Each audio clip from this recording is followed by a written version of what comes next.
बच्चों में क्वेश्चन दिया गया है a close tube in the form of an equilateral triangle of side L is equal to 3 metre contains equal volume of 3 liquid which do not mix and is placed vertically with its lowest side horizontal find x in the figure if the densities of the liquid are in AP। तो चलिए बच्चों question को solve करते हैं। हमें यहाँ पे दिया गया है 3 लिक्विड्स हैं, ठीक है, जिनको यहाँ पर एक इक्विलेटरल ट्राइंगल की फॉर्म में यहाँ पे रखा हुआ है, ठीक है। यहाँ पर जो इनकी डेंसिटीज़ है वो यहाँ पे AP में है, AP यानी अर्थमेटिक प्रोग्रेशन की फॉर्म में यहाँ पे इनकी डेंसिटीज़ हमें यहाँ पे दी गई है, ठीक है भाई। तो यदि मैं मानता हूँ कि ये जो पहला लिक्विड है इसकी डेंसिटी यदि मैं यहाँ पे रो मानता हूँ तो बाकी की डेंसिटीज़ में किस प्रकार लिख सकता हूँ। यदि पहले की डेंसिटी रो है तो अगले की डेंसिटी क्या होगी, रो प्लस डी। उसके बाद जो नेक्स्ट होगा उसकी डेंसिटी क्या होगी, यहाँ पे रो प्लस 2D, ठीक है ना भाई। AP की फॉर्म में तो हम इसको कुछ इस प्रकार यहाँ पे लिख सकते हैं। इसको मैं इक्वेशन नंबर 1 यहाँ पे बोल देता हूँ, ठीक है भाई। तो हम यहाँ पे तीनों में इस प्रकार कुछ रिलेशन यहाँ पे देख सकते हैं। तो यदि इसकी डेंसिटी रो है तो इसकी डेंसिटी हो जाएगी रो प्लस डी, ठीक है भाई, और इसकी डेंसिटी कितनी हो जाएगी, रो प्लस 2D। और यहाँ पे इक्विलेटरल ट्राइंगल है तो सभी की लेंथ यहाँ पे सेम होगी। तो टोटल लेंथ में मान लेता हूँ साइड की L है, तो टोटल लेंथ यदि साइड की L है तो ये जो x लेंथ है ये बची हुई लेंथ कितनी हो जाएगी भाई, L माइनस एक्स।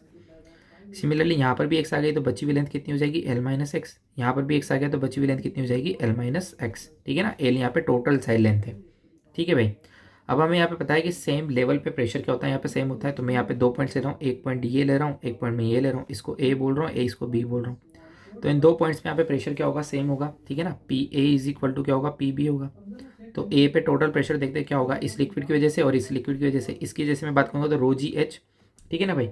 तो हमारे पास क्या आ जाएगा, पहले इसके लिए बात कर लेते हैं। तो इसके लिए आ जाएगा रो प्लस 2D, ठीक है, रो और G आ जाएगा। अब H की बात करते हैं, हाइट कितनी आएगी। तो भाई ये वाली हाइट इसकी x है, वर्टिकल हाइट इसकी कितनी आ जाएगी। तो हमें पता है इक्विलेटरल ट्राइंगल है, ये एंगल होगा 60 डिग्री। तो वर्टिकल हाइट इसकी कितनी आ जाएगी, x साइन 60 डिग्री, ठीक है भाई। प्लस अब ऊपर वाली की बात करते हैं, डेंसिटी इसकी रो है ना भाई, और G एज इट इज आ जाएगा, रो G आ गया। अब बात करते हैं H की, तो H कितना आ जाएगा, L माइनस एक्स इसकी ये वाली लेंथ है। वर्टिकल लेंथ किसकी आ जाएगी इसकी, L minus x sine 60 degree. तो L minus x sine of 60 degree is equal to, similarly इधर भी हम इसको लिख सकते हैं। तो कितना आ जाएगा देखना, इसकी डेंसिटी है रो प्लस डी, लेंथ है इसकी L माइनस एक्स, और कितना आ जाएगा साइन 60 डिग्री, प्लस इसकी डेंसिटी कितनी बेटा, रो है, ठीक है, और x साइन 60 डिग्री इंटू जी भी आएगा बेटा ना ऊपर, दोनों में यहाँ पे जी भी आएगा, ठीक है भाई। तो देखो जी तो सभी में कैंसिल आउट हो गया, साइन 60 डिग्री भी सभी में कैंसिल आउट हो गया। जो बची हुई टर्म है उनको मैं लिख देता हूँ। तो ये आ गया rho plus 2D into x, plus यहाँ पर आ गया हमारे पास रो L माइनस एक्स, ठीक है भाई। और उसके बाद हमारे पास इधर क्या आ गया, rho plus D into L minus x, plus यहाँ पर आ गया हमारे पास रो एक्स, ठीक है। जी तो सभी में यहाँ पे कैंसिल आउट हो गया।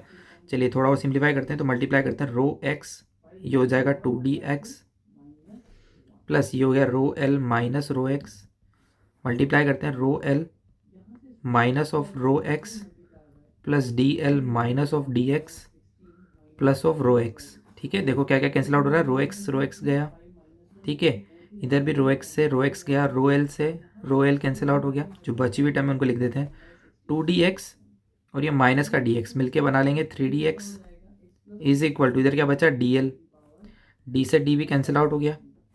यहाँ से हमारे पास x कितना आ गया, L/3, ठीक है, और साइड लेने में कितनी रहेगी 3 मीटर। तो ये हो जाएगा 3/3 which is equal to 1 metre. तो आपका आंसर आ जाएगा x is equal to 1 metre. Thank you.